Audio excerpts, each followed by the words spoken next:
that's been on my heart, really, is this technical advisor position. And we're talking about it before. Thankfully, there's somebody that we can talk to. Miss Chief. And no, this is not Miss Chief. This is information. We're giving you info. Yeah. Okay. So we'll speak to Mr. Osei Kweku Palmer. He is an executive member of the Ghana Football Association. We're raising him on the phone line. We'll speak to him on some of the questions that we're asking that we didn't have answers to. For instance, why do we need a technical advisor? Who pays the technical advisor? Is it our money, as in Ghana money? You know. And then ask the question whether the technical advisor is likely to get a lot more than the coach. And if the technical advisor will get a lot more, where lies the respect for, you know, sometimes but even the fact that the person is even white, you know, like a white man, a successful coach as a technical advisor to one who is not there yet, how would it even play out? In terms of what could be the repercussions on who takes decisions, etc. That kind of thing. It's really important. I think that these are critical issues that we also need to look at. Okay. So thankfully we have Mr. Osei Kweku Palmer joining us. Hello, good morning, sir. Thank you for your time. Good morning. Yes, sir. Okay. So, Mr. Palmer, we're looking for a technical advisor. Can you tell us why? Yes. In any management decision that you take, we have principles and ideas that you have to espouse. And you need to know the direction that we are heading to so that it doesn't arbitrarily add up to the numbers. When our head coach returned from the World Cup, we engaged him in a discussion, and it came out clear that there will be the need for us to reposition the technical wing of the Black Stars. We did what we call audit assessment, and it was clear that even the management team will have to be reviewed. We also looked at the technical bit and even the composition of the squad. So looking at the way forward, we engaged the head coach in a discussion, and it was clear that we had needed to keep up the technical bit. Okay. We are even looking at the composition of the technical bench in the course of matches. Is it everybody or those who are supposed to be on the bench, are they really on the bench? Or there will be the need for us to do some re-engineering. And if you are best with the modern game, you realize that when we play sides or other teams are playing like Brazil, Portugal, and all those stuff, it's not only the head coach, but there are other technical acumen on the bench. And they add up or beef up to the squad. So that prepared the grounds, because the head coach, having admitted that there will be the need for us to revamp the technical, we also accepted the challenge.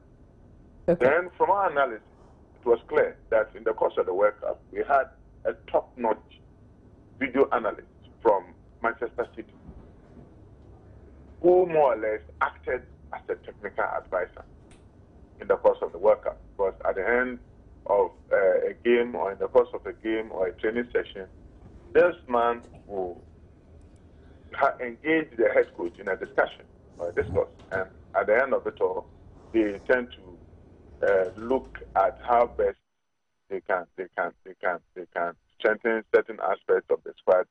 They look at the weaknesses and how we can also take advantage of our opponents and all those stuff. So if such a person is taken out of the equation in the course of our future engagement in the African continent, we deemed it fit for us to replace the video analysis that we had in the course of the World Cup. And if you think that such an important person or equation has been taken out of our technical bench, it will definitely impact on our performance. So that was the rationale behind this. Okay. So, Mr. Palmer, the question I've been asking all morning, who pays the technical advisor? It will definitely be paid by the FA through the sponsorship that we have. Okay. GNP, okay. and other sponsors. And definitely we, in our discussions, we said we don't want somebody who just come and add up to the numbers, but in order for us to show the impact, the positive impact that it will have on the taxpayer. Okay, so can I also ask you, because a name that keeps coming up, you would probably not firm it, but Milovan's name has been coming up. So I want to ask you, when Milovan was our head coach, was there a technical advisor? There was nothing to that effect. But you agree that he excelled? No two ways about that.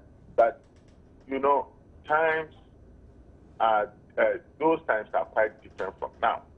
You may think that a year in football is nothing, but we have evolving trends, and that must be matched with our current circumstances. Okay, but doesn't it tell us perhaps that it's time we let Kwesi Appiah go because he hasn't performed?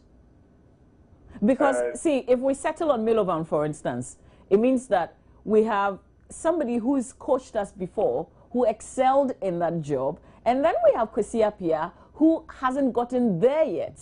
I mean, I don't know how it will play out if we have somebody like that being our technical advisor. Who listens to who, and who makes the final decision?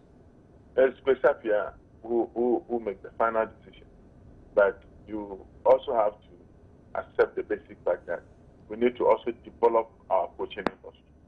If we continue along those lines, where we have other nationals coming to occupy that position, a time will come that when we now finally want to switch over to the local industry or the local coaching system, we may not have somebody who is ready to more or less lead the country to such competition. It's very key and important that whenever you are setting up any structure in management, you think of the succession plan. There should be a succession plan in place. If you have Kwesi Appiah, who is one of our kind, you have Maxwell Konadu, who is one of our kind, all going under such technical advice from somebody who has been there before, somebody who knows the industry. It's very prudent that a time will come that these people will be quite independent and they will also train others so that we have a very good management succession plan in place. It will not be proper. Would we not be? Yeah, Mr. Palmer, would we not be pampering Kwesi Appiah, rather too much? I mean, if it's not there yet, why don't we just take him off and then prepare him for the future and take on somebody who really? Because can we afford a technical advisor and then a local coach, a coach at the same time? We have looked at the numbers, and whatever it is. Would we be paying the advisor more than the coach, for instance? That is yet to be determined, but I don't think that will be the situation. What we need to also bear in mind is that from what happened at the World Cup, you cannot solely blame Kwesi Appiah for the how do you call it, abysmal performance of the Black Stars. We know myriad of factors led to that. So if you zero in on the head coach or the technical bench and say the whole technical bench must be gotten rid of, then you are more or less saying that all that happened in Brazil, it had to do with the technical bench and no other person. That is why you need to build your time, give it some process, and make sure that at the end of it all, you resolve all issues so that somebody will not be victimized out of the situation. That is how we position ourselves as executive committee. I'm all for it. All right, Mr. Palmer, I want to say thank you very much for your time. I really, really appreciate it. Thank you for your time this morning.